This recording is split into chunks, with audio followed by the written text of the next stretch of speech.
Tribuners Aliansi Rakyat Menggugat desak polisi bebaskan aktivis HMI Ambon Risman Soulisa. Sejumlah mahasiswa yang mengatasnamakan diri Aliansi Rakyat Menggugat menggelar aksi unjuk rasa di bundaran Monumen Dr. Laimena, Poka, Ambon pada Selasa 27 Juli 2021 siang. Aksi digelar menyikapi penangkapan aktivis Himpunan Mahasiswa Islam Cabang Ambon, Risman Soulisa, oleh aparat Polresta Pulau Ambon dan Pulau-Pulau Lease, Minggu 25 Juli 2021 malam.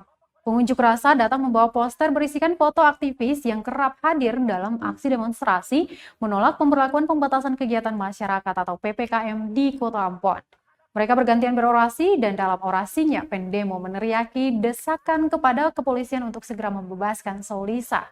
Menurut salah seorang pendemo, penangkapan tidak sesuai prosedur karena tidak didahului surat pemanggilan. Untuk itu dia juga mendesak Kapolri mengevaluasi Kapolda Maluku termasuk Kapolresta. Diberitakan sebelumnya Tribuners, Soulisa ditangkap lantaran diduga melanggar Undang-Undang Informasi dan Transaksi Elektronik atau ITE. Soulisa memposting foto ajakan demo pencopotan Presiden Joko Widodo dan Gubernur Maluku Murad Ismail. Kini Soulisa telah berstatus tersangka dan terancam hukuman 6 tahun penjara. Itu sendiri kawan-kawan sekalian. Perlu saya sampaikan bahwa pihak keamanan harus dihukum secara akal sehat kawan-kawan sekalian. Keamanan yang berdasarkan senjata dan kekuasaan adalah penindasan kawan-kawan sekalian.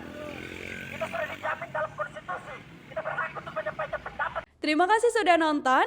Jangan lupa like, subscribe, dan share ya.